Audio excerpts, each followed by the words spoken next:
Bismillahirrahmanirrahim. Assalamualaikum warahmatullahi wabarakatuh.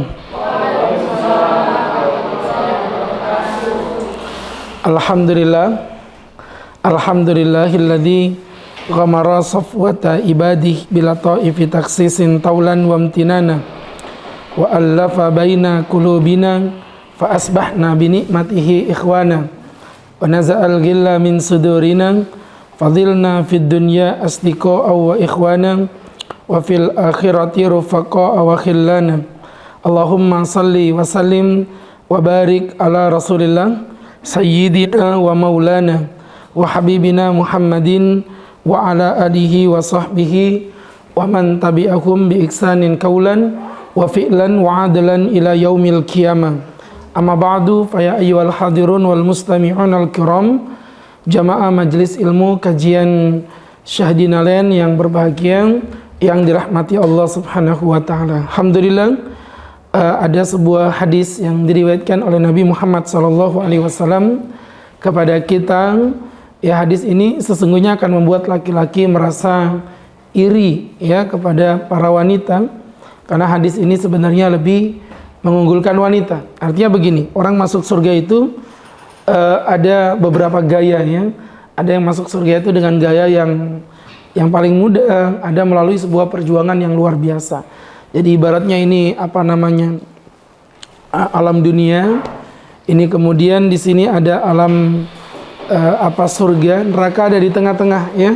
Jadi jangan kalian membayangkan kayak dunia itu terbelah jadi dua gini, kesini surga, kesini neraka, itu bukan. Tapi kita pasti akan melewati api neraka. Itu yang dikatakan Allah, wa iminkum illa wariduha, dan sungguh kalian pasti akan melewati api neraka, kana ala rabbika hatman maqdiyah, dan sungguh itu menjadi ketetapan dari Tuhan yang maha kuasa.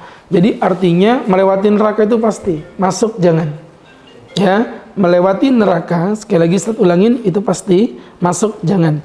Kenapa kita bilang melewati neraka? Karena tadi tuh untuk menuju surga kita harus melewati jembatan Siratal Mustaqim ya, jembatan yang diletakkan di atas api neraka jahanam ya. Apa yang terjadi jika kaki kita sedikit saja tergelincir, lantas kita masuk ke dalam neraka yang naudzubillah ya, penuh darah mengalir, apa yang dapat kita banggakan? Maka disitulah perjuangan untuk menuju surga ditentukan amal soleh antum ketika antum di dunia. Nah, kenapa saya bilang hadis ini berkaitan dengan wanita?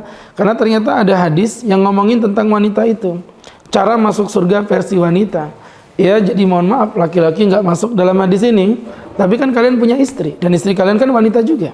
Yang nggak tahu juga kalau istri kalian laki-laki, wallahu alam ya. Jadi teman-teman yang dirahmati Allah, yang kalau pagi namanya Zaini, kalau malam namanya Zainab ya. Jadi teman-teman yang berbahagia, yang dimuliakan Allah, kita nggak pernah tahu nih endingnya bagaimana. Maka berangkat dari situlah teman-teman yang dimuliakan Allah, ada hadis yang tadi Ustaz bilang yang menginspirasi wanita masuk surga dengan penuh kedahsyatan. Itu yang dikatakan Nabi Muhammad SAW, idza salat al-mar'atu khamsaha wa hafidhat li farjiha wa shamat syahraha wa ata'at li ba'liha, qila laha, kalau melakukan 4 perkara tadi kata Nabi akan diteriakkan kepadanya. Jadi surga nanti akan teriak, woi ya sini gitu. Surga yang lain juga bilang sini aja, enggak sini aja. Kalau di sini cuan bisa sambil rebahan loh ya kan, subhanallah. Tuh ada iklannya ya, Bior Kosmetik. Jadi teman-teman yang dimuliakan Allah, udah sini aja gitu. Mohon maaf ya, tayangan ini mengandung endorse gitu. Iya, orang siapa itu namanya? Itu siapa artisnya itu? Alisa Subandono itu kalau udah cantik, kalian jadi iklankan gitu, orang nggak percaya emang dia cantik begitu kan? Dude Herlino kalian jadikan iklan, ya orang nggak percaya kan emang Dude Herlino udah ganteng gitu. Nah kalau yang kayak gini nih bisa digantengin baru percaya orang. Yang kayak gini nih, ya enggak. Saya mau bilang itu, tapi itu kan fitnah yang kecil. Jadi teman-teman yang dimuliakan Allah Subhanahu wa taala, kembali ke laptop ya. Tadi Ustaz ngomongin surga ini berebut itu ya. Udkhuli min ayyi abwabiha si'ti, masuklah engkau ke dalam surga manapun yang engkau kehendaki. Dan surga itu berterap ya. Jadi artinya nggak datar begitu, tapi punya tingkatan gitu ya. Artinya ya kalau bisa milih surga ya paling yang tinggi lah, kenapa enggak gitu ya. Tapi kalaupun diletakkan di bawah ya syukur, alhamdulillah. Makanya kayak gini nanti masuk surganya orang-orang Sahdina bisa bareng-bareng juga. Ya, tapi ya mohon maaf levelnya belum tentu sama. Bisa jadi ada yang di atas, ada yang di bawah. Yang di bawah teriak gitu, "Hei bang, kamu kan orang Sahdina." "Iya." "Kok kamu di atas, aku di bawah?" "Oh ya iyalah. Aku kan serius, kamu kan waktu itu sambil main HP." "Oh iya." Ini misal contoh begitu. Misal, nggak usah tersinggung kita. Walaupun emang ada yang beneran sih gitu ya. Jadi teman-teman yang dimuliakan Allah Subhanahu wa ta'ala, nih teman-teman yang dirahmati Allah, kembali ke laptop ya. Dari apa yang Ustadz jelaskan, dari apa yang Ustadz paparkan, teman-teman yang dimuliakan Allah Subhanahu wa ta'ala, berkaitan dengan penjelasan Ustadz tadi, ada 4 poin tadi yang membuat wanita itu akhirnya menjadi wanita surgawi, wanita yang direbutkan oleh surga. Masya Allah, ada 4 poin. Dan sekali lagi untuk ikhwan, jangan dianggap ini kajian wanita berarti nggak penting buat kami. Enggak, buat antum penting juga. Nanti kalau udah punya istri ya, maka istrinya diterapkan 4 poin tadi, diingatkan 4 poin tadi. Apa saja Pak Ustadz? Dari 4 poin ini yang 3 biasa, tapi yang 1 nanti VIP. Yang pertama adalah idza salat al-mar'atu khamsaha. Jika perempuan salat 5 waktunya. Kenapa Nabi mengkhususkan pada perempuan? Sebenarnya laki-laki juga banyak juga sih yang lalai pada salat begitu ya. Tapi mohon maaf teman-teman, kalau boleh jujur, kelalaian salat itu lebih dominan pada wanita, Bu. Mau tahu sebabnya? 1, karena waktu yang memang berbatas. Beda dengan laki-laki yang kerjanya fokus di waktu-waktu tertentu. Perempuan ini kan kerjaannya nggak jelas gitu loh. Maksudnya waktunya itu kayak ngambang. Pagi ngurusin anak, siangan dikit ngurusin suami, sore-sore ya kan ngurusin tetangga. Jadi ada aja yang diurusin. Malam ngurusin artis ya kan. Ya gimana keadaan terbaru Lesti ya, Lesti ya jadi bahasnya.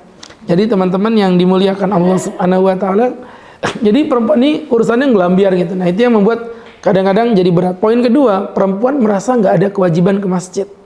Sebenarnya saya sih setuju aja kalau perempuan nggak ke masjid nggak apa-apa. Walaupun sebenarnya itu bukan melarang perempuan ke masjid loh ya.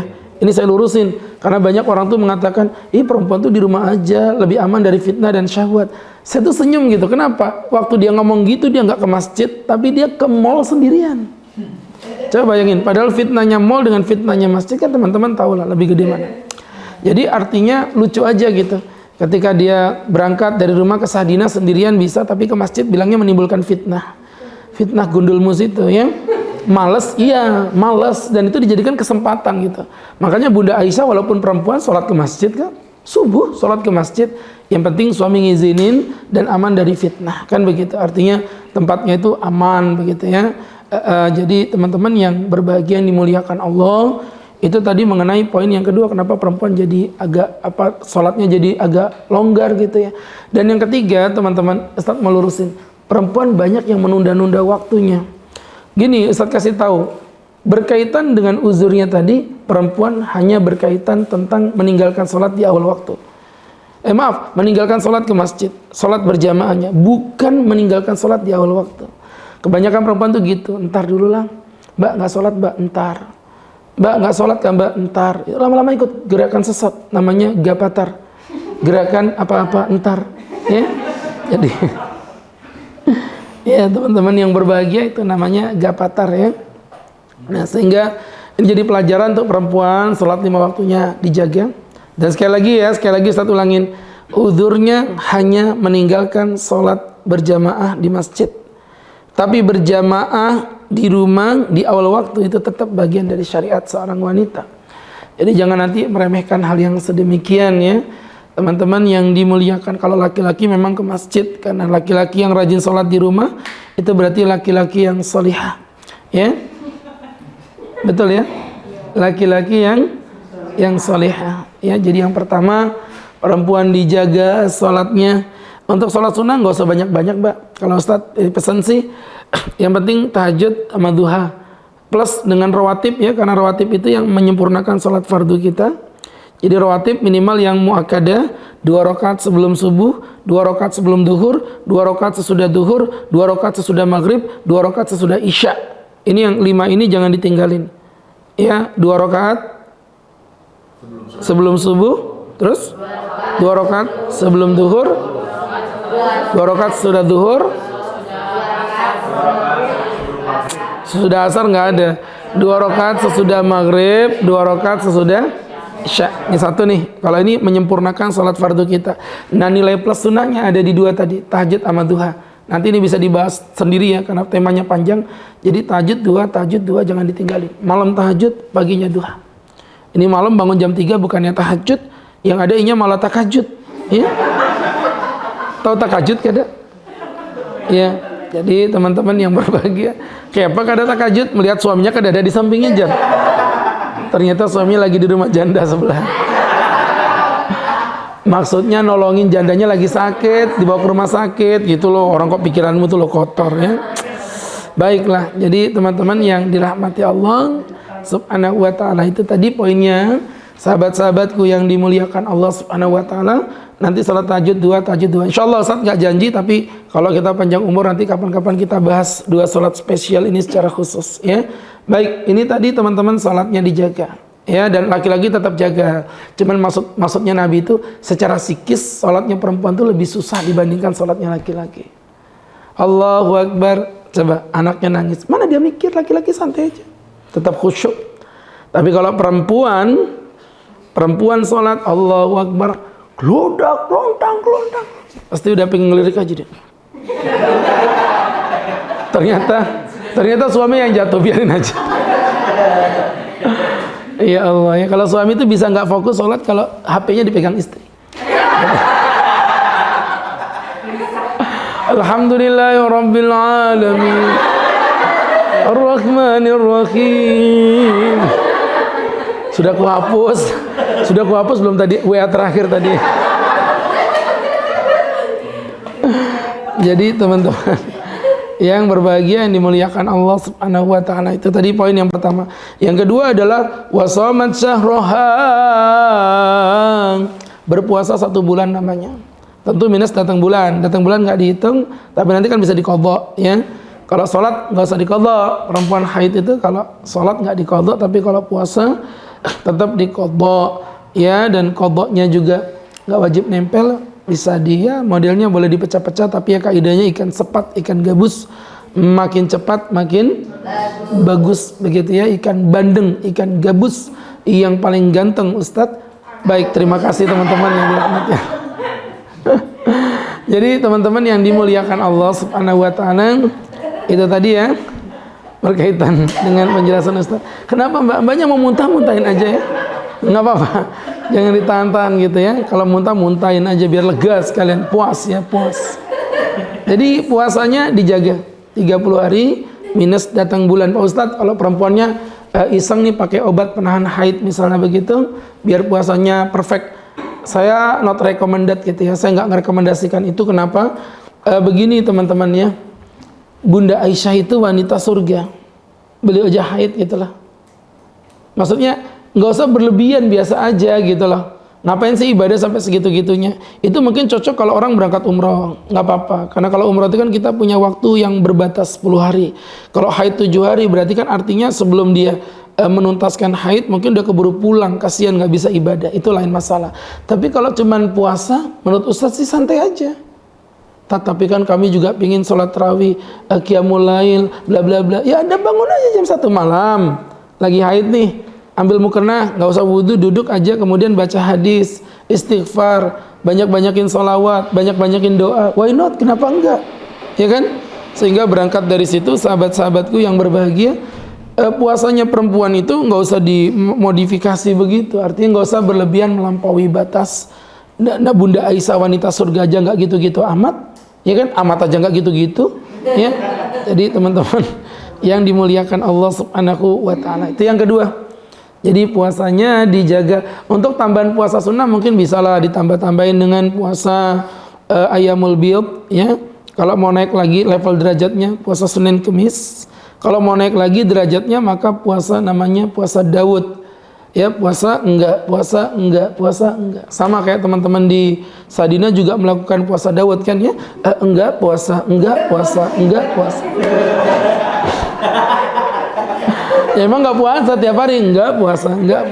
Puasa Daud itu puasa, enggak gitu. Kalian enggak puasa, enggak puasa. Itu bukan puasa Daud itu ya. Jadi teman-teman yang dimuliakan Allah, itu tadi ya sahabatku ya, puasa. Nah perempuan, kenapa kok laki nggak diomongin ya tadi? Karena godaannya perempuan emang puasa itu jauh lebih berat ya. Karena kalau laki-laki puasa 30 hari full clear, perempuan kan enggak. Ya perempuan tuh pasti ada bolong-bolongnya, dan mengkodoknya itu kadang memang agak susah gitu di hari-hari biasa. Kalau puasa Ramadan kan Ustadz puasa santai nih, pada puasa semua. Tapi kalau puasa yang kayak tadi itu, lagi puasa nih, ya Allah, jam 6.15 adzan, jam 6 itu kan puncak-puncaknya lapar tuh. Puncak-puncaknya lapar. Ngelihat kecoa aja kayak kurma kok, ya. Saking lapar. Ya Allah. Sunlight warna hijau tuh loh kayak marjan.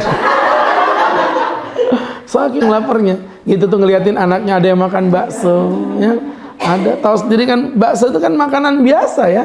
Tapi ketika kita lagi lapar tuh bakso dikasih saus, kasih tomat, kasih kecap, sambelnya yang merah, ya kan? Itu pentolnya dibelah itu keluar daging-dagingnya gitu, belum tetelannya, ya kan? Diperes jeruk nipis yang kecut, di mulut cetar. Minumnya es degan, ya kan?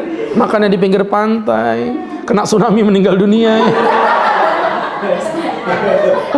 Jadi teman-teman yang dirahmati Allah Subhanahu wa taala, itu tadi ya, maka puasanya perempuan lebih berat. Clear ya? 2 poin tadi, salatnya dijaga, puasanya dijaga. Yang ketiga, wa hafizat li farjiha, menjaga kemaluannya. Menjaga kemaluannya maksudnya artinya menjaga diri dari perbuatan zina. Dan zina itu bukan hanya berhubungan seks saja, itu zina yang asli, zina yang besar, tapi banyak zina-zina yang kecil. Zina mata, zina mulut, zina telinga, zina tangan, zina kaki. Zina mata yang ngelihat sesuatu yang tidak pantas untuk dilihat, ya. Mohon maaf misalnya ya kalau di Sadina oke lah, artinya apa, auratnya tertutup. Ini kadang-kadang kalau udah keluar, Ustadz aja tuh dari Karangjati ke sini niatnya kan solih banget mau pengajian, bajunya kurang solih apa coba, ya kan? Belum orangnya, bajunya aja udah baju takwa. Coba bayangin, apalagi orangnya. Jadi teman-teman udah solih banget pakai sorban begini, kurang baik apa? Naik motor diselip cewek, bus, motornya moge, ya kan, nungging gesekan ATM kelihatan. Ustadz jadi bingung lah, naik motor dilihat dosa, nggak nabrak begitu. Udah gitu dia nggak pergi-pergi gitu, ada di depan terus. Ya gimana mau pergi, Ustadz kejar juga sih begitu. Maksudnya ngejar Sadina biar nggak telat gitu kan. Ustadz kalau komitmen jam 4 betul. Saya orangnya gitu, kalau masalah waktu itu akan selalu komit sesuai, kecuali ada udzur syar'i ya. Dan dulu emang inspirasinya waktu saya kerja di Samarinda, Haji Rusli yang punya Hotel Mesra itu, beliau bilang sama saya, 1 menit kau ketinggalan kerja di kantor, bagi saya kau udah nggak kerja 1 hari. Jadi luar biasa, makanya tuh Ustadz Belan ngebut tadi itu ya ke Sadina.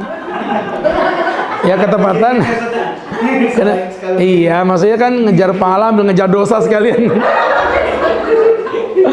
Jadi teman-teman yang berbahagia, yang dimuliakan Allah Subhanahu wa taala, ini ya berkaitan dengan zina mata, zina tangan juga begitu. Zina tangan apa? Ya ngetik-ngetik yang nggak penting gitu kan, yang nggak pantas. Zina mulut itu apa? Misal contoh ngomong melaki agak melambai, ya. Perempuan itu harus tegas ngomongnya sama laki-laki itu. Malah Abu Hanifah lebih ngeri lagi. Bagi Abu Hanifah, suara perempuan aurat, titik. Imam Abu Hanifah. Untungnya mazhab mayoritas ulama nggak terima. Imam Syafi'i, Imam Malik, Imam Ahmad mengatakan tidak. Suara perempuan bukan aurat. Yang penting tidak dilambaikan. Maksudnya tidak melambai. Ngomong yang tegas gitu loh. Apa namanya? Ini berapa harga bajunya? 100.000 mbak. Gak bisa kurang kah? Gitu. Jangan. Gak bisa kurang kah? Ais emas nona, ais nah. Ya kan? Ais emasnya jangan gitu nah, ya kan? Itu pasti lakinya udah mulai mikir nih, perempuan apaan sih gitu. Harusnya tegas. Ini berapa bang? 150.000. Apa nggak bisa kurang? Bang Bokir. Satenya bang. Ya teman-teman ya. Jadi apa sih kalau bahasanya itu ya jangan lanji gitu loh ya. Jangan lanji. Saya sering bilang sama jemaah itu, tolong ya Bu ya kalau ngomong standar aja. Ibu jangan godain saya hanya bertahan 5 menit aja soalnya. Selebihnya saya jadi orang biasa loh ya. Jadi teman-teman, loh kadang-kadang itu lucu, maka saya bilang sama istri, Mi, kalau ada orang bertahan dengan istrinya, itu bisa jadi bukan karena keimanan, tapi karena keadaan. Tapi kalau Abi ini murni karena keimanan gitu. Loh, sering digodain tuh, Pak Ustadz ada apa? Saya punya suami itu 3. Wih, ai. Suaminya 3. Seriusan? Iya Pak Ustadz. Yang pertama itu meninggal gara-gara serangan jantung. Habis itu nikah lagi saya dengan laki-laki yang kedua, meninggal gara-gara dia kencing manis. Yang ketiga nih Pak Ustadz meninggal juga gara-gara apa? Gara-gara ketabrak mobil. Nah pertanyaannya apa? Pertanyaannya gini, kalau saya nanti mati berempat bareng-bareng masuk surga, saya ini hidup sama siapa? Gitu kan? Akhirnya saya bilang, Mbak, gini Mbak, surga itu walakum fihi matastahun. Kata Allah, apapun di surga yang kau kehendaki pasti akan ada. Selesai sudah. Berarti kau akan hidup dengan laki-laki yang kau kehendaki. Di antara 3 ini coba langsung praktek aja. Siapa laki-laki yang paling kamu suka? Semuanya suka sih Tat. Cuman kalau dibandingin kayaknya nomor 2 deh Pak Ustadz. Ya udah nanti kamu hidup dengan yang nomor 2. Kalau boleh tahu kenapa kamu suka dengan yang nomor 2? Mukanya mirip sama Ustadz.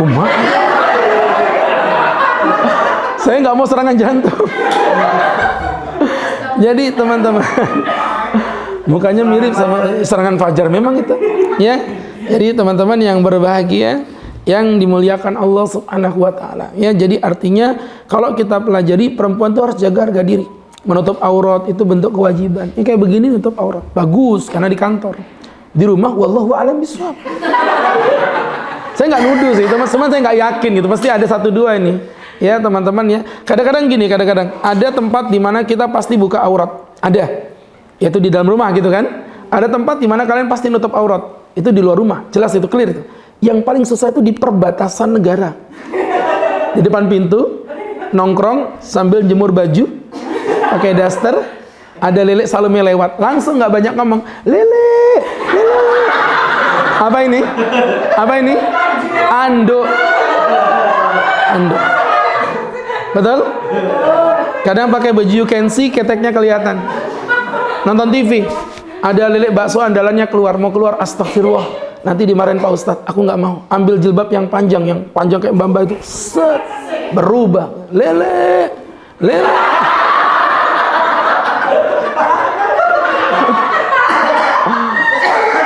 Kata lelenya, astagfirullah Bu, rambut atas ditutup, rambut bawah dibuka. Mana keribo lagi, geruwel ya. Jadi subhanallah, teman-teman yang berbahagia, dari situ kita belajar gitu ya. Jadi perempuan itu harus jaga harga dirinya. Nanti ini pun mohon maaf ya teman-teman ya, yang Ustadz sampaikan ini poin per poin ini bisa dijadiin tema, maksudnya gitu. Jadi masalah sholat tadi bisa jadi tema, ya masalah puasa tadi jadi tema, termasuk yang kita bahas ini menjaga aurat. Tapi nggak apa-apa, ini ibaratnya gitu kan, kita lagi testernya lah. Ini loh yang kalian mau pelajari begitu ya. Jadi perempuan dijaga harga dirinya, menjaga auratnya. Saya ceramah di depannya perempuan kayak gini, suruh nyeramain tentang aurat, ya biasa, kayak Ustadz naburin garam ke laut. Kemarin saya diundang di salah satu bank, yang banknya ini Masya Allah, lebih banyak gak berhijabnya. Adalah, saya nggak perlu sebut namanya, yang jelas milik negara, BUMN, subhanallah, inisialnya BRI. Jadi ketika Ustadz lagi ceramah, kan inisial BRI, kalau namanya itu kayak Sahdina, itu nama. Saya kan nggak ada ngomong Bank Rakyat Indonesia, ya. Jadi teman-teman yang berbahagia, lagi ceramah, ya roknya pendek-pendek, udah gitu duduknya sila kayak kalian, apa nggak meninggal memang Ustaz, ya. Dilihat dosa, nggak dilihat sayang. Jadi teman-teman yang berbahagia, apa yang terjadi? Ustaz bilang, teman-teman, ini kan yang ngomong yang minta pimpinannya kan, tolong Tatia diceramain tentang hijab. Saya bilang teman-teman, ayo pakai hijab ya, saya bilang gitu. Ya, jangan dibuka auratnya. Ini HP Ustadz, HP yang mahal. Saya bilang 4 tahun yang lalu ini mahal, sekarang udah hancur. Jadi teman-teman, ketika HP ini HP yang mahal, maka Ustadz casingin depan, luar, samping, kanan, kiri. Kenapa? Karena dia HP Samsung S22. Tapi beda kalau Ustadz punya HP Cina, ya Xiaomi. Mirip-mirip aja.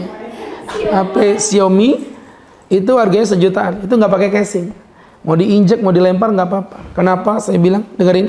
Karena HP Samsung S22 HP mahal, maka di casingin. Lah kalian ini HP Samsung, saya bilang gitu. Jadi kalian itu dilindungi sama Allah, bukan diperkosa hak kemerdekaannya, bukan. Tapi kalian tuh dilindungi.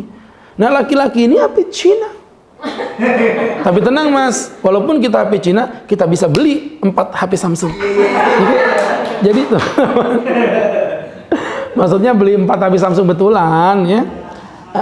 Samsung S22 ya. iPhone juga nggak apa-apa. Maka berangkat dari situlah sahabat-sahabatku yang berbahagia, yang dimuliakan Allah. Seperti yang Ustadz bilang tadi, perempuan itu menggunakan hijab bukan karena diperkosa kemerdekaannya, tapi karena Allah begitu mencintai perempuan dibandingkan dengan seorang laki-laki. Pak Ustadz, interupsi kata dia. Apaan? Kalau memang begitu, sekarang saya mau tanya, kenapa sih perempuan disuruh pakai jilbab? Ustadz jawab dong. Ini yang ngomong ini pakai rok pendek, bayangin. Gini mbak, saya kasih tahu ya. Kenapa kamu disuruh pakai hijab? Agar kami laki-laki tidak melecehkan kamu, memandang kamu dengan pandangan nafsu. Itu menghinakan buat kamu. Kamu kayak jadi objek benda gitu. Oh jadi gara-gara laki-laki nafsu ngelihat kami pakai jilbab. Ya kurang lebih begitulah. Kalau begitu laki-laki juga wajib pakai jilbab. Karena aku nafsu melihat laki-laki umat. Saya langsung bercadar begini. Dia bilang, kok bisa begitu? Iya Pak Ustadz, gini loh mbak, astagfirullah, kamu itu ya, Ustadz kasih tahu, laki-laki perempuan tuh seksnya berbeda. Beda, kalau seksnya perempuan itu namanya sex touching, sentuhan.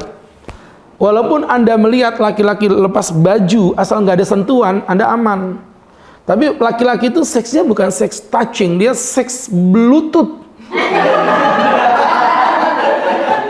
Do you know about a Bluetooth? Walaupun tidak tersentuh, asal ada koneksi data akan terhubung. Paham? Maka berangkat dari situ, teman-teman yang berbahagia, yang dimuliakan Allah, kalau laki-laki umbar aurat, perempuan nggak akan tergoda. Serius, selama nggak disentuh ya, perempuan tuh begitu. Selama nggak disentuh, perempuan tuh aman-aman aja. Paling cuma bilang wow gitu aja, tapi sebenarnya enggak. Beda kalau laki-laki, itu mereka nggak usah tersentuh, baru melihat aja itu kadang-kadang rangsangannya sudah mulai naik. Begitulah hebatnya Allah. Kenapa wanita disuruh pakai hijab, laki-laki tidak?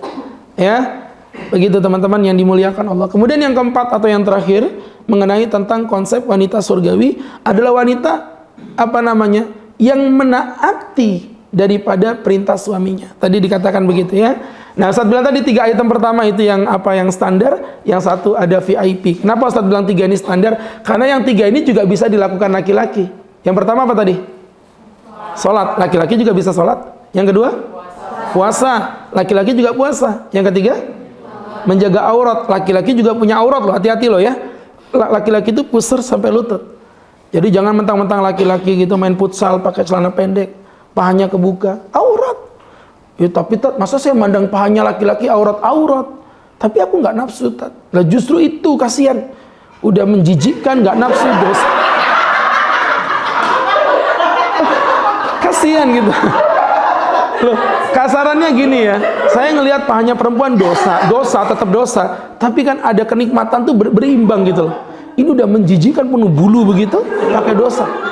Kalau udah aurat itu nggak butuh nafsu, Ces. Dengerin Ustaz. Ini mohon maaf ya, di laut situ ada yang mandi. Kakek atau nenek berumur 99 tahun.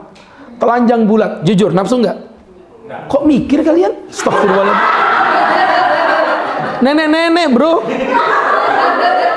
Nenek dia malah bayangin gimana. Mikir enggak, kan saya nanya, kalian nafsu enggak? Mesti normalnya di mana-mana saya ceramah, ya enggak loh tat gitu. Ini enggak, dia gini. Astagfirullah. Lah kalau nenek-nenek nafsu apalagi yang gini, hati-hati Mbak, jaga-jaga Mbak ya. Saya nggak jamin keamanan kalian loh ya. Jadi teman-teman, iya namanya ngeliat nenek-nenek tua 99 udah keriput, nafsu enggak? Enggak, nggak usah lah, enggak gitu aja. Nggak sopan amat. Jadi nggak bercanda. Jadi teman-teman yang berbahagia, yang dimuliakan Allah, ya nggak nafsu lah kita. Tapi kira-kira dosa nggak itu? Dosa. Dan itu bisa dilakukan laki-laki perempuan. Yang keempat, ini yang Ustaz bilang VIP hanya untuk wanita. Ida atau atliba liha, kata Nabi, mentaati perintah suaminya. Jadi perintah suami itu bentuk dari kewajiban. Satu-satunya perintah suami yang tidak wajib diikuti. Selain ini wajib, semuanya wajib. Ya, satu-satunya perintah suami yang tidak wajib diikuti adalah ketika perintah itu memerintahkan Anda untuk berbuat maksiat. Contoh, misalnya kemarin datang ke rumah saya, ada seorang perempuan berumur sekitar 23 tahun, berparas ayu, muka oval, kulit putih, mata sipit, hidung mancung, bibir mungil, tinggi badan 173, lebar badan 29,4 cm. Apalah, orang enak dilihat, kalau kayak gini malas Ustaz lihat. Masuk Sadina tuh nggak ada tes-tesannya gitu kan. Asal dapat comot gitu. Jadi teman-teman, jangan tersinggung loh ya. Orang baperan itu cepat meninggal dunia. Iya. Daripada kalian baperan, lebih baik kalian berperan begitu. Jangan lupa join bisnis Be Real Cosmetic. Bisa cuan sambil rebahan. Ya seperti itu. Jadi teman-teman yang dirahmati Allah Subhanahu wa taala ya, produk ini nggak bakal laku sampai dia bisa gantengin saya. Jadi teman-teman yang berbahagia ya, daripada pasang iklan susah-susah, gantengin Ustadz tiap datang pengajian. Ustadz kok mukanya tambah putih? Be Earl. Gitu aja. Ustadz kok tambah ganteng? Be Earl. Simple sekali ya. Nanti endorse-nya tinggal kontrak berapa, tinggal perjanjian di antara kita ya. Jadi langsung depan owner ya. Loh, karena ada owner saya ngomong, kalau enggak malas juga lah. Jadi ada perempuan, tadi itu kan perempuan cantik datang tuh nangis-nangis. Ustadz kaget aja gitu ya. Tumben gitu ada yang bening-bening datang gitu kan. Biasa jemaah Ustadz kan yang kayak gini-gini aja. Ada apa yang AA bisa bantu sih? AA ya. AA mau kemana? AA teh mau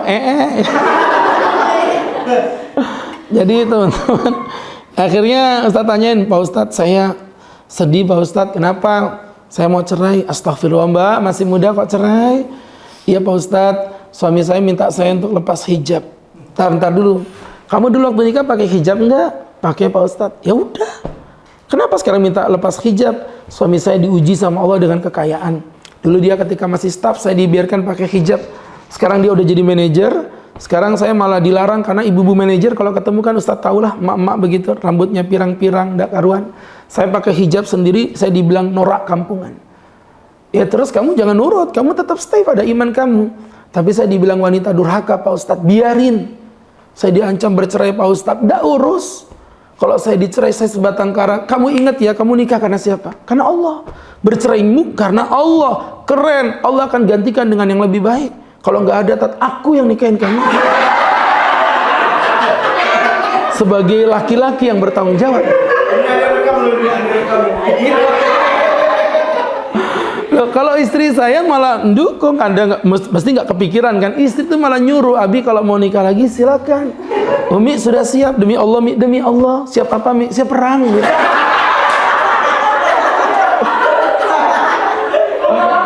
Jadi teman-teman yang berbahagia ya, yang dirahmati Allah, dia kalau bahasa dia gampang, Abi, kamu sudah kuwakafkan untuk umat ya, terserah.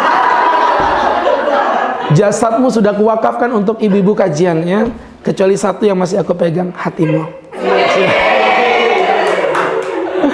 Jadi gitu ya. Si yang masih jomblo pada baper, kurang ajar. Kasihan. Anak kecil nggak punya teman, menangis. Apalagi hati kecil nggak punya pasangan. Makan tuh guling ya. Akhirnya dia curhat gitu, saya bilang enggak Mbak. Pokoknya selama kamu berkomitmen, Bismillah ya. Akhirnya betulan Mbak. Dia komitmen dan dicerai betulan. Subhanallah, datang-datang ke rumah saya itu ngobrol santai aja. Emang Allah tuh luar biasa.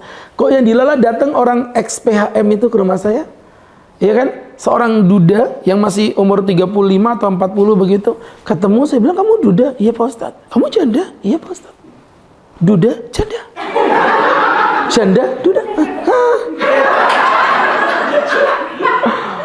Kita langsung di tempat saya bilang, gimana? Kamu mas mau nggak sama ini perempuan? Saya mau Pak Ustadz. Kalau kamu gimana? Saya terserah Ustadz. Kamu yang nikmati kok. Itu terserah kamu lah. Kamu yang menikmati kok ya. Saya pokoknya ngikut omongannya Ustadz aja. Ya sudah, bismillah, nikah aja. Gitu aja jodohnya tuh. Dan ketemu ternyata orang ini Masya Allah. Tadi manajer ya, ini staff. Manajer dibuang demi Allah, gara-gara Allah milih staff. Tapi tahu nggak kalian apa yang terjadi? Staff ini di PHM, X Total ini, gajinya lebih tinggi dari manajer di sana. Allah tuh begitu adil gitu untuk memberi sesuatu ya. Maka berangkat dari situ teman-teman, seorang istri wajib menaati perintah suaminya. Selama perintahnya tidak bertentangan dengan syariat Allah. Contoh yang paling simpel, mohon maaf. Dek, kamu pakai baju warna hijau. Sampai kayak gitu tuh wajib ibu naati perintahnya. Sampai berkaitan dengan selera, misal contoh masakannya kok nggak enak ya, kalau dikasih gula kayaknya lebih enak, begitu ya teman-teman. Jadi omongan suami itu bukan hanya perkara yang wajib, dek sholat, dek puasa, itu nggak pakai suami ngomong, emang udah wajib kok. Tapi kalau kita ngomongin perkara mubah, perintah suami itu merupakan kewajiban. Sampai Nabi berkata, lau kuntu amiron ahadan ayasjuda li ahadin. Andai kata aku memerintahkan laki-laki untuk sujud kepada seseorang. Andai kata boleh, kata Nabi, tapi kan nggak boleh. Aku akan perintahkan perempuan untuk sujud di hadapan suaminya. Begitu perkataan Nabi. Ya, sehingga berangkat dari situ itu menunjukkan betapa besarnya. Sampai ada perempuan berkata, ya Rasulullah, bagaimana hak suami di atas seorang istri? Kata Nabi, andai kata suamimu punya luka di tubuhnya, berdarah, dan kau jilat luka itu dengan lidahmu, demi Allah belum menuntaskan hakmu kepada seorang suami.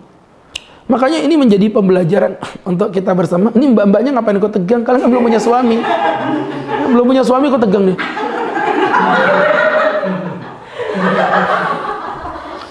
Kasihan banget ya. Jadi teman-teman yang dirahmati Allah Subhanahu wa taala, sebegitunya, kecuali kalau perintahnya bertentangan dengan syariat. Kalau enggak, mohon maaf ya, sampai pada ranah yang paling spesifik. Ini enggak ada jorok-jorokan ya. Kita belajar. Sampai dalam ranah yang spesifik, yaitu ranah hubungan seksual. Sampai Nabi mengeluarkan statement loh. Mohon maaf, hadis Sahih Bukhari Muslim, enggak main-main loh. Apa kata Nabi? Ayyumma imra'atin, perempuan manapun, idza da'aha rajulun, jika dipanggil suaminya ila firasi, menuju ranjangnya, fa'abat, perempuan itu menolak, mafi ba'as, tanpa alasan yang jelas, fala'anat hal malaika hatta antasbah, maka Allah turunkan malaikat melaknatnya sampai datang waktu sholat subuh. Jadi ini luar biasa. Hanya karena masalah ranjang seksual doang Pak Ustadz? Iya. Kayak Ustadz bilang, ya pokoknya kalau suami udah datang, sudah mulai mendekat, menunjukkan tanda-tanda kiamat kubro, mata memerah, hidung membengkak, bibir membiru, ya mohon maaf teman-teman ya, bismillah. Pak Ustadz, tapi saya capek, ntar udurnya cuma 2, sakit sama haid. Capek itu bukan udur, capek bukan udur, sakit sama haid, cuman itu doang. Kalau haid mbak, jangan mau, walaupun dipaksa, dek berhubungan, tidak. Tapi ini suami saya, no, katakan say no to drug. Sekali tidak, tetap tidak. Dipaksa Pak Ustadz, lari. Dikejar Pak Ustadz, teriak minta tolong. Pak RT keluar, ada apa Bu? Aku mau diperkosa. Sama siapa? Sama suami. Kata Pak RT, gila kamu ya. Jadi teman-teman, jelas ya. Jadi teman-teman sampai sebegitunya Bu. Makanya saya tuh kaget. Kemarin saya diundang di ceramah di PN. PA apa PA? Pengadilan Agama. PA itu Pengadilan Agama. Dan waktu saya ceramah, daftar cerai, saya baca tulisan itu. Ngeri teman-teman. Masalah ranjang itu menempati nomor 4, 25%. Sebab perceraian itu gara-gara masalah ranjang doang. Ustaz bilang tadi, udahlah iyain aja. Anda boleh untuk berdiskusi, Bang, kata Ustadz Agus, namanya bercinta itu harus sama-sama cinta. Kalau nggak siap, nanti kurang optimal. Itu boleh, udahlah Bang, besok aja ya, kita kodok.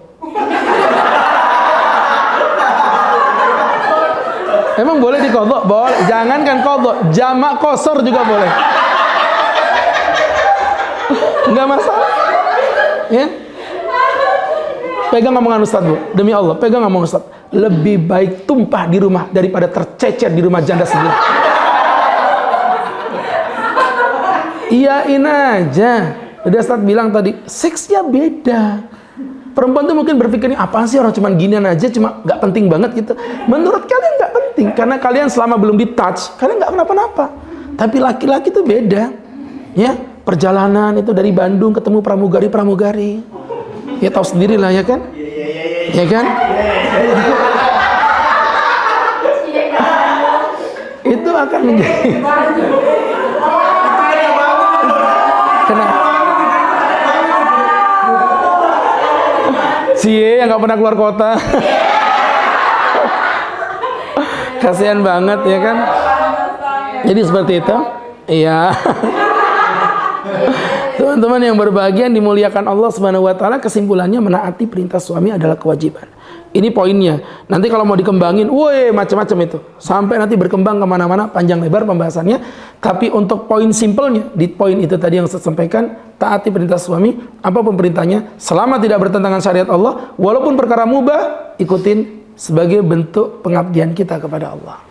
Begitu teman-teman, Ustaz tidak memperpanjang dan tidak memperlebar, toh nampaknya wajah kalian juga nggak terlalu paham-paham amat begitu. Ya. Mungkin ada 3 pertanyaan, Ustaz berikan kesempatan sebelum Ustaz akan bergeser ke tempat lain. Silakan. Kalian jangan gaya-gaya ya, ada saatnya nanti gini, Pak Ustaz, jadwal Sadina, maaf dengan siapa ya? Gitu. Ada saatnya. Silakan Mbak SMA juga kalau mau tanya nggak apa-apa. Mukanya melas-melas gitu ya kalian.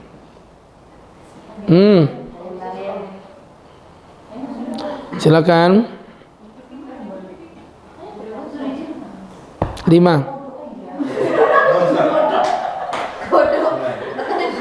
Mau tanya sedikit, kalau kita memberikan ancaman sedikit ke istri, karena kan ini dari yang sendiri ya, istilahnya kan kebetulan belum memakai pakaian saat itu, sudah berhijab. Terus Anda memberikan ancaman itu kira-kira gimana itu Ustaz? Itu bukan gimana, itu kewajiban antum. Antum wajib mendidik. Cara mendidiknya itu kan berurutan tuh. Ya, caranya berurutan. Yang pertama, fa'idhuhun, nasihati. Dia ngomongin baik-baik, Dek, pakai hijab deh. Setidaknya kalau kamu nggak pakai hijab untuk dirimu sendiri, minimal kamu pakai hijab buat abang. Kasihan abang yang bertanggung jawab di hadapan Allah. Kamu ngerti nggak sih? Abang ini cinta banget sama kamu. Abang nggak mau kamu berada di neraka. Kamu mau di neraka terus abang bahagia dengan bidadari yang ada di surga. Udah berhijab sudah, cuman kan belum pakai. Iya sama aja tuh, Anda poles sendiri aja. Intinya kan bentuknya nasihat seperti itu. Misalnya dia hijabmu udah bagus tapi masih menunjukkan lekuk tubuh, tinggal dirubah-rubah aja bahasanya. Itu yang pertama. Ya, abang nggak mau lekuk tubuhmu kelihatan oleh siapapun, karena itu hanya abang yang berhak untuk melihatnya. Cakep. Itu yang pertama. Kemudian teman-teman yang berbahagia, ancamannya adalah pisah ranjang. Yang kedua pisah ranjang. Ya, perempuan ada yang di pisah ranjang tuh sadar diri dia, sadar diri. Tapi ada enggak pisah ranjang, alhamdulillah. Bebas piket memang aku malam ini. Itu perempuannya nggak jelas. Baru naik di fase yang ketiga, fase pukulan. Boleh laki-laki memukul perempuan, boleh, tapi pukulan yang tidak membekas, nggak boleh menyakiti. Mukul pakai sorban, boleh. Pakai kayu balok nggak boleh. Ya kan? Nggak boleh. Jadi mukul tuh kayak Ustadz pribadi sering mukul istri pakai kartu ATM. Malah dia bahagia, minta pinnya dong.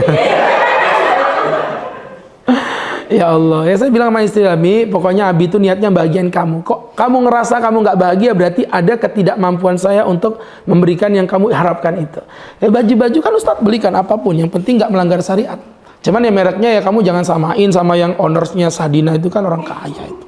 Kalau Abi paling ya bisa beliin kamu kayak Preview, Rabbani, Elzata, Zoya, Safira, Sisesa, Samase, ya kan? Paling gitu-gitu aja. Jadi gitu Mas ya. Nah kalau udah, mohon maaf, udah itu semua Anda lakukan tadi, masuk ke fase yang keempat, namanya fase mediasi. Mediasi itu ada orang yang bantu ngomong.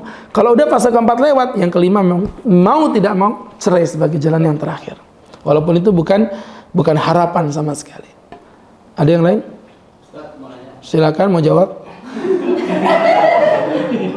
Bagaimana hukumnya kalau ini bagi istri yang mewarnai rambut atas perintah suaminya dulu? Apa maksudnya? Gini, perintah suami tadi kan Ustaz udah bilang wajib diikutin seorang istri, betul ya? Kecuali apa tadi? Zina. Kecuali bertentangan syariat Allah. Lagian ada laki nyuruh istrinya, dia kok berzina ya? Terus istrinya jawab, kamu nanya, ditanya-tanya. Jawabanmu tuh nyebelin banget. Enggak, bercanda ya. Oke, wanita soleh nggak boleh tersinggungan loh ya. Baik. Jadi tadi saat ngomong apa tadi tuh? Kamu nanya. Ya jadi teman-teman yang dirahmati Allah, perintah suami wajib kecuali kalau perintah suami apa tadi? Bertentangan dengan perintahnya Allah. Clear ya? Nah, kalau kita udah pegang kaidah ini baru menjawab pertanyaan Bapak. Suami nyuruh istrinya dicat rambutnya. Mengecat rambut apa hukumnya? Gitu pertanyaannya. Oh, ternyata ngecat rambut dalam Islam hukumnya diperbolehkan selama bukan berwarna hitam. Kalau warna hitam hukumnya haram. Dan yang kedua, tidak boleh melanggar aturan adat yang berlaku di mana kita berada. Di Balikpapan setahu Ustadz yang paling pantas perempuan itu cuma pirang. Selain pirang nggak ada. Coba aja cat warna biru misalnya gitu. Warna hijau. Ya kan, warna orange. Itu dia nanya Sadina itu. Biru, merah, orange.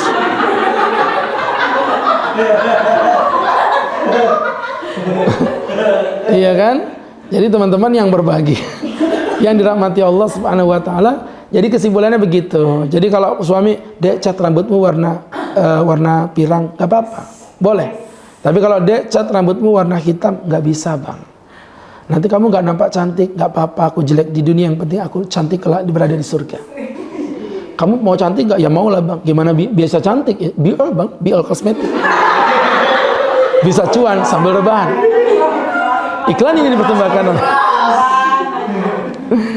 Baik, satu terakhir. Allah, terakhir. Udah. Saya pilih yang tadi 2 angka terakhir. Ya, yang pojok dulu. Tadi disuruh tanya nggak mau. Yang pojok dulu. Kalau seorang istri itu kan harus tunduk kepada suaminya. Iya. Terus ketika kalau misalnya janda gitu kan, ini ada seorang janda, dia harus tunduk kepada nasihat siapa Ustaz? Baik, yang kedua. Dan siapa yang mau bertanggung jawab? Iya tahu tuh janda itu urusan saya. Kalau janda itu urusan saya, tenang aja. Silakan. Kasih nomornya. Kita ini Ustaz, bagaimana kalau kita kan sebagai istri kan kita kadang nggak boleh sama suami kan nggak boleh ngomongnya agak kasar. Iya. Jadi bagaimana menasihati suami itu kalau misalnya suami itu kayak masih agak sulit tuh sholat di masjid gitu. Baik. Agak sulit. Baik. Yang pertama berkaitan dengan janda. Ya. Kalau janda urusan saya, tenang aja, saya ahlinya dalam bidang perjandaan. Saya sudah malang melintang dalam bidang itu. Kesimpulannya adalah bahwa seorang janda ketika dia tidak memiliki seorang suami, dia hak perwaliannya, pertanggungjawabannya kembali kepada orang tua. Oke ya. Kalau memang orang tua tidak ada, kepada kakek, nggak ada kakek, saudara, nggak ada saudara, anak saudara, nggak ada anak saudara paman, nggak ada paman, anak paman. Itu seorang janda begitu. Nah, artinya dia mengatur dirinya sendiri, ya kan? Terutama ketika ayahnya tidak ada, dia mengatur dirinya sendiri. Jadi seorang janda dia bukan masalah taat kepada siapa, taat kepada setiap ucapan yang membawa dia pada kebaikan. Ya, setelah meninggalnya suami nggak ada lagi. Siapa yang wajib ditaati? Karena suaminya udah nggak ada. Ya, kecuali kalau dia menikah lagi. Makanya janda itu kalau rekomendasi saya, selama masih membutuhkan seksualitas yang normal, lebih bagus menikah. Rekomendasi saya selalu begitu. Ada janda, nikah Bu. Karena begitulah di zaman Nabi. Janda, masa idah berakhir, nikah. Perempuan, masa umur balik, menikah. Makanya, apa doanya cepat dapat jodoh? Saya kasih tahu Anda, jomblo itu bid'ah. Tidak ada di zaman Rasulullah SAW. Ya, masuk balik, masuk masa idah, selesai, pasti menikah. Seperti itu. Ya, baik teman-teman, itu poin yang pertama. Poin yang kedua tadi, kita kan wajib taat dengan suami. Wajib memang. Betul? Nah, terus Pak Ustadz pertanyaannya, kalau saya wajib taat dengan suami, terus suami salah, boleh nggak dinasihati? Boleh. Tapi cara menasihatinya harus yang elit. Kan kedudukannya gini Mbak, ini fitrah nih, nggak bisa dipungkiri. Ini perempuan nih, laki-laki di sini. Anda nggak bisa menghakimi begini, nggak bisa. Kalau Anda menghakimi begini, Anda mendolimi suami, walaupun niat Anda baik. Satu, pastikan di tempat yang tidak terbuka. Nggak boleh ada orang melihat Anda menasihati suami. Dua, pastikan tempat dan kondisinya memungkinkan. Paling bagus tuh kalau habis sholat, ketika mau tidur, atau ketika di meja makan lagi makan. Itu 3 poin paling enak menasihati orang. Ya, itu di nomor 2 tadi. Dan nomor 3, teman-teman, jangan pernah menggurui tapi mengajak berdiskusi. Suami tidur, Anda datang pakai baju warna pink yang tipis gitu. Ya kan, sambil bawa kembang. Gini, Mbak.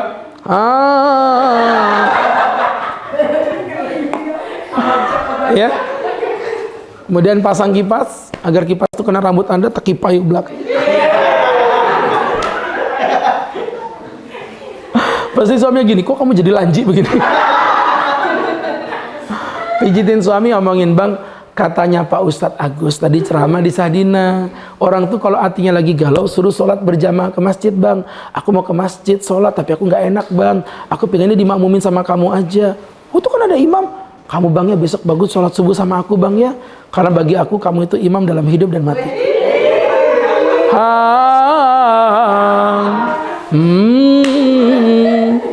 Oke ya, pertanyaan berikutnya nanti kita sambung lagi.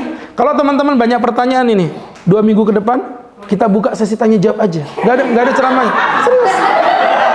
Ustaz sering melakukan itu di beberapa kajian yang memang teman-temannya interaktif.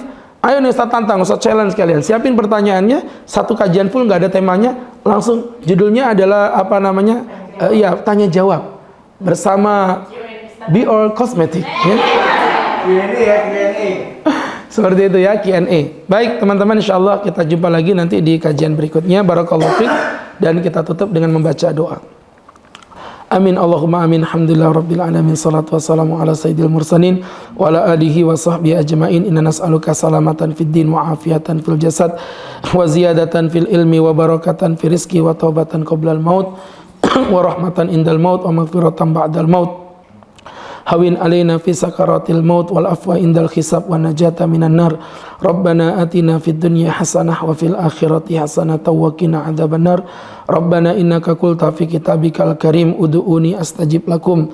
Hanahnu da'awnaka ya Rabbana fastajib lana kama wa'adtana innaka la tukhliful mi'ad. Wa sallallahu ala sayyidina Muhammad nabiyil ummi wa ala alihi wa sahbihi wa sallam. Alhamdulillahi rabbil alamin.